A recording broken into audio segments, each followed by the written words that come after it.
After spending many years as a trombonist in theater orchestras and circus bands, composer Henry Fillmore organized his own professional band in Cincinnati, Ohio in 1920.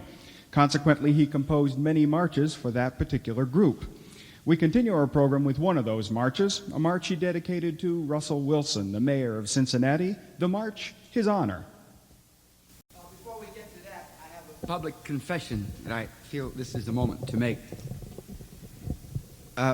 Only thing I've ever really been interested in my life beside music, well, almost the only thing,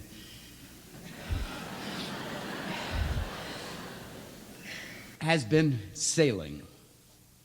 I was smitten with this disease at just about the age I just about made it, but I have spent a lot of happy time getting various parts of me wet in a little sailboat and enjoying it immensely.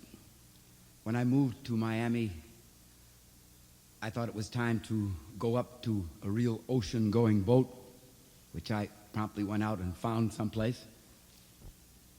And then, on about the first real cruise I was ever on with this boat, I committed the sailor's cardinal sin.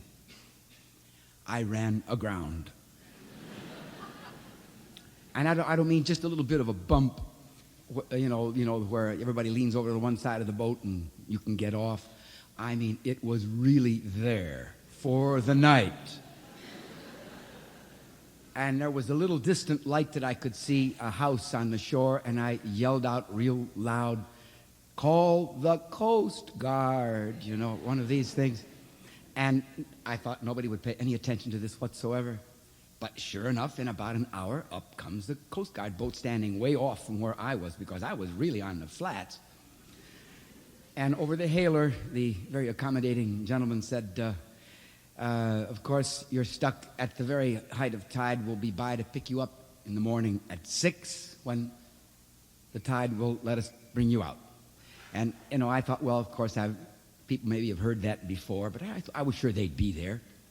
And I had that last trick on deck waiting for the sun to come up and the Coast Guard to arrive. And absolutely on time, about 6 minutes before 6 o'clock, there was the Coast Guard boat with the gentleman on board tossing me a line, and I don't mean just one with which they hauled me off. I mean, they really told me what I was doing wrong, which was a great many things, like mixing up my navigational lights and mistaking one for another and running solidly into a channel where I had no business to be. And so, if as a conductor I may know where I'm going, as a sailor I obviously didn't. And I can only say thanks to the Coast Guard for being what they always are and for coming and pulling me off. Public confession number one.